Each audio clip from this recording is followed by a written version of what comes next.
اس وقت فلسطین میں قیامت سے پہلے ایک قیامت برپا ہے،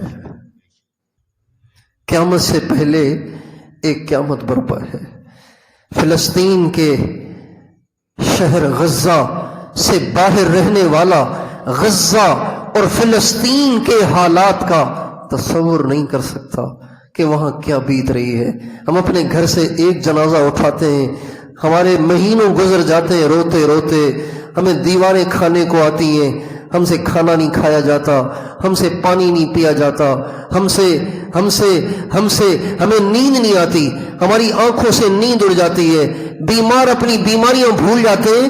گھر سے ایک جنازہ اٹھے، بتائیے ان گھروں کا کیا ہوگا جن گھروں کے جنازے اٹھا کے گھر والے ہی تھک گئے ہو، قبر کی جگہ نہ مل رہی ہو، کفن کا ٹکڑا نہ مل رہا ہو، اور ایسی بھی فیملیاں کہ جن میں اٹھانے والا ہی کوئی نہیں بچا، دفن کرنے والا ہی کوئی نہیں بچا، ساری فیملیاں ہی ان کی بموں کی نظر ہو گئی اور میزائل کی نظر ہو گئی، اور ان کی بوٹیاں کر دی گئیں، اور ان کی لاشیں بھی نہ ملی، اور یا ان کی لاشیں اگر ہیں بھی تو وہ ملبے تلے دبی ہوئی ہیں۔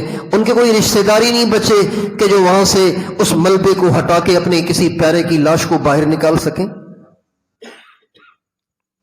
اور یہ ایک دن کی کارگزاری نہیں ہے، یہ روز وہاں ہو رہا ہے، کل بھی ہوا، آج بھی ہوا، پرسوں بھی ہوا، 2 مہینے ہونے کو ہے کہ وہاں پہ دن کو بھی آگ برس رہی ہے، رات کو بھی آگ برس رہی ہے۔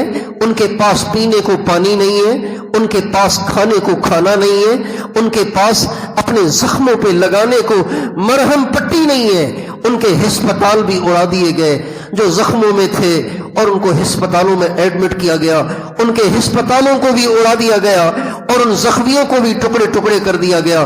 جو نرسیں اور ڈاکٹر ان کی تیمارداری کے لیے متعین تھے، ان کے بھی ٹکڑے بکھر گئے، ان کی بھی لاشوں کو اڑا دیا گیا۔ یہ روزانہ وہاں ہو رہا ہے، یہ روزانہ وہاں ہو رہا ہے۔ میں اور آپ اپنے گھر کا جائزہ لیں، اپنے محلے کا جائزہ لیں، اپنے شہر کا جائزہ لیں، اپنے ملک کا جائزہ لیں، اپنے علاقے کا جائزہ لیں کہ اتنی بڑی قیامت برپا امت کے ایک حصے پہ ہو رہی ہے، اور وہ امت بھی کون سی؟ جو ہمارے قبل اول کے پڑوسی ہیں، جو صحابہ کی اولاد ہیں۔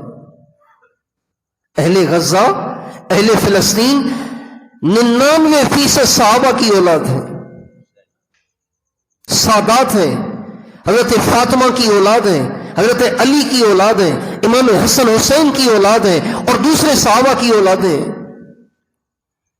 وہ زمین انبیاء کی زمین ہے، یہ وہ زمین ہے جس کی تعریف اللہ نے قرآن میں کی، التی بارکنا حولہ، یہ وہ زمین ہے جس کے ارد گرد برکت ہی برکت ہے۔